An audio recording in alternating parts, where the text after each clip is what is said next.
Subscribe कीजिए अभय take channel को और घंटे बटन को दबाइए लेटेस्ट वीडियो देखने के लिए। अनिश्चितकालीन हड़ताल पर बैठ गए हैं आज से, जिसका पूर्व में ही नोटिस प्रदेश सरकार को और अपने जिला स्तर पर, जिला मुख्यालयों पर हमारे सभी जिला कार्यकारिणी ने दे दिया था। प्रदेश सरकार ने चुनाव पूर्व माननीय राजनाथ सिंह जी ने समझौता हम लोगों के साथ किया था, हमसे एक वादा किया था कि समान वेतन समान कार्य का सुप्रीम कोर्ट का निर्णय हम प्रदेश में सरकार आने पर लागू करेंगे, जो कि आज तक भी बार बार प्रदेश सरकार टालती आ रही है। नेता और अधिकारी हमें इतने दिनों से सिर्फ बहका रहे हैं। आगे भविष्य में अब इस बहकावे में और ये कर्मचारी नहीं आएगा। लोकसभा चुनाव आगामी 2019 सर पर है, ऐसे में हम लोग आंदोलन का आगाज कर रहे हैं और अगर सरकार हमारी कोई सुनवाई नहीं करेगी तो जिस प्रकार मध्य प्रदेश और राजस्थान में कुछ लोगों ने नोटा दबाकर सबक सिखाया था सरकारों को, उसी प्रकार हम भी उत्तर प्रदेश सरकार को सबक सिखाएंगे नोटा का बटन दबाकर। क्या मांगे आपकी? समान वेतन समान कार्य, ये हमारी प्रमुख मांग है। सबसे पहली और प्रमुख मांग यही है। हमारे कर्मचारियों को तिहाई या चौथाई वेतन पर काम कराया जा रहा है और उनके समकक्ष दूसरा सरकारी कर्मचारी उनसे 3 गुना और 4 गुना वेतन ले रहा है, जबकि सुप्रीम कोर्ट ने ये आदेश बहुत पहले कर दिया है, जो कि कई प्रदेशों में लागू भी हो चुका है कि समान वेतन के लिए समान कार्य के लिए समान वेतन होना चाहिए। वही चीज हमारी यहाँ पर डिमांड है। दूसरा, कुछ छोटी मांगे भी हैं, जैसे मृतक आश्रित कोटे में हम लोगों के हमारे जो परिवार, जिसके परिवार में से कोई कर्मचारी की मृत्यु हो जाती है आकस्मिक, उसे भी जो है संविदा या समायोजन किया जाए प्रदेश सरकार के कार्यालयों में।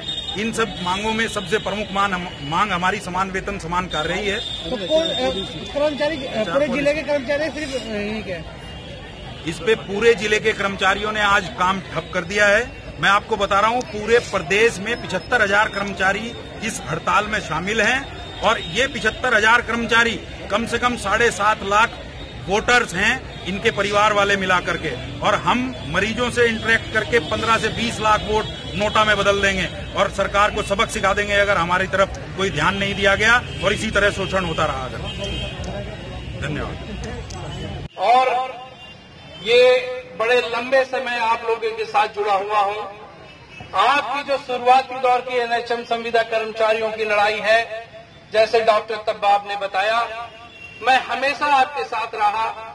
जब पहली बार पूरे प्रदेश में किसी संगठन ने आपके हितों के लिए पत्र जारी नहीं किए थे, तो मैंने पूरे प्रदेश में और प्रमुख सचिव, मुख्य सचिव को आपके फेवर में अपने संगठन के पैड पर पत्र जारी किया था। तो आप सभी के पास पत्र होगा कि अगर पूरे प्रदेश में आपके हितों के लिए, आपकी रक्षा के लिए, आपके जो मांगे हैं उसके लिए अगर कभी किसी ने सबसे पहले साथ देने का काम किया तो यूपी मेडिकल मिनिस्ट्रियल ने साथ दिया है आपका। सबसे पहले हमने पत्र जारी किया आपके फेवर में, आपकी मांगों के लिए, और आपने जब याद किया संकट के समय में, जब आपकी जरूरत पड़ी तो हम वहां पर उपस्थित मिले। आपकी वहां पर लक्ष्मण मेला मैदान में गोमती के किनारे जब पुलिस के बर्बरता से लाठीचार्ज हुआ और मयंक जी को लेकर के लोग चले गए पुलिस वाले और काफी आपके साथियों को ले गए, तो हम लोगों ने वहां पहुंचकर शासन और प्रशासन ने दबाव बनाया। वहां पर एसएसपी महोदया मौजूद थी। मैंने उस समय उनसे कहा था कि ठीक है, आप अगर हमारे लोगों पर लाठीचार्ज कर रही, वो कर रही, तो हम लोग भी अभी मुकदमा आप लोग पे दर्ज कराएंगे और स्वास्थ्य विभाग में यही कर्मचारियों का मेडिकल होगा और यही पूरे प्रशासन पर मुकदमा दर्ज होगा, तभी हम लोग यहाँ से जाएंगे। कर्मचारी एकता जिंदाबाद, कर्मचारी एकता जिंदाबाद, जिंदाबाद। उस समय परिषद के अध्यक्ष किशोर तिवारी जी भी हमारे साथ थे। प्रशासन ने उस गंभीरता को उस समय समझा और तुरंत ही आपके साथियों को जो गिरफ्त में लिए गए थे, सबको छोड़ा गया। उस समझौते के बाद हम लोग वहां से निकले थे।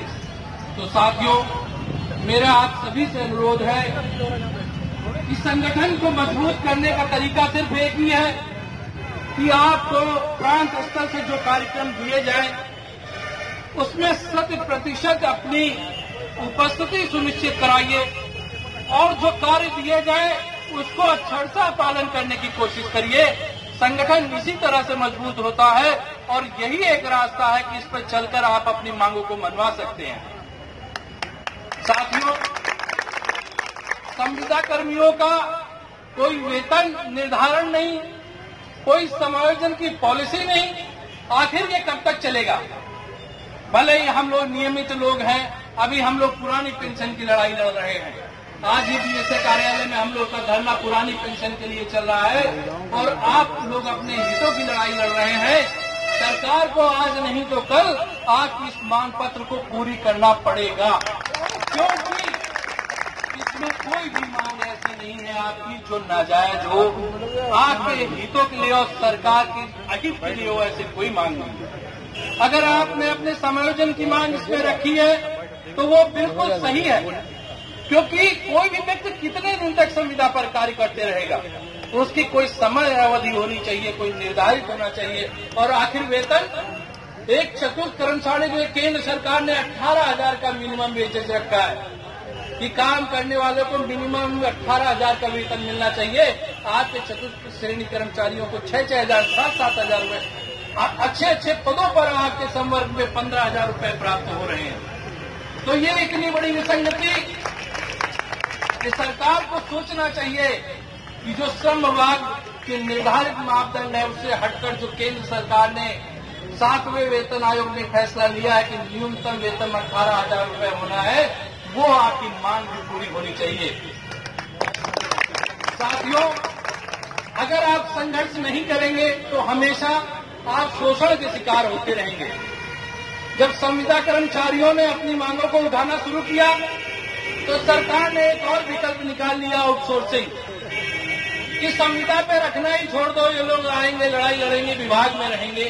आउटसोर्सिंग की प्रथा शुरू कर दी गई कि अब जो भी कर्मचारी रखे जाएं एक एजेंसी से रखे जाएं और एजेंसी वालों से कर्मचारी मांग लिए जाएं और उनसे काम कराया जाए, आप लोग की भी जरूरत नहीं है। सरकार की ये मंशा हो गई कि धीरे धीरे संविदा को भी खत्म किया जाए और आउटसोर्सिंग की व्यवस्था की जाए। ये हम सब के लिए, आप सबके लिए, आने वाले भविष्य की पीढ़ी के कर्मचारियों के लिए ये सब पर कुठाराघात है। अगर हम आज नहीं चाहते तो वो दूर नहीं कि आप संविदा कर्मचारी से लेकर हम सब नियमित कर्मचारी आउटसोर्सिंग के माध्यम से रखे जाएंगे। आज आउटसोर्सिंग के नाम पे कितना शोषण हो रहा है आप सभी लोग जानते हैं। कितना वेतन मिलता है, कितना एजेंसी ले जाती है और उसके बाद कैसे आपको रखा जाता है आउटसोर्सिंग में, ये सभी लोग भली भांति परिचित हैं।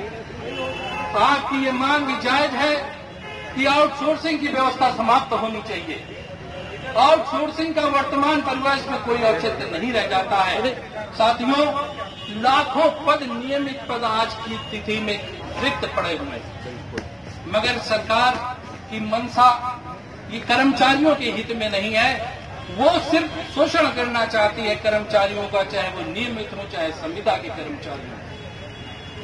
साथियों, इस मंच से मैं आपको आश्वस्त करता हूं कि जनपद उन्नाव तो अपना जनपद है, पूरे प्रदेश में जहां आपको आवश्यकता मिलेगी हम सभी लोग, हमारे सभी संगठन के साथी आपके साथ खड़े होकर दिखाई पड़ेंगे।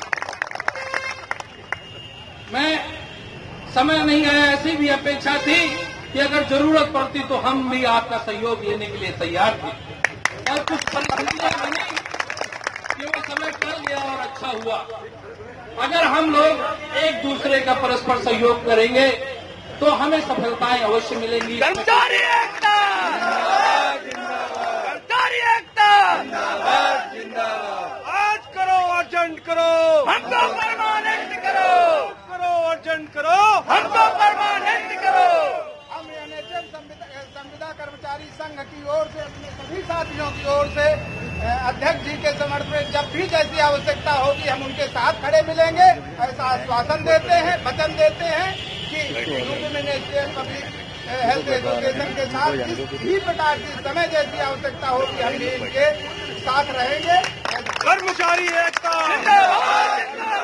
साथियों, आप इस आंदोलन को भली भांति चलाइए, इस आंदोलन को सफल बनाइए।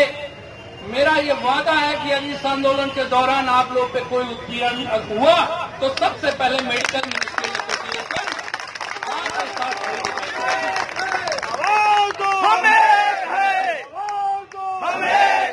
संविदा कर्मचारियों के साथ किसी प्रकार का उत्पीड़न ये मेडिकल मिनिस्ट्रियल का उत्पीड़न समझा जाएगा और हम आपके समर्थन में पूरे प्रदेश में दिखाई पड़ेंगे।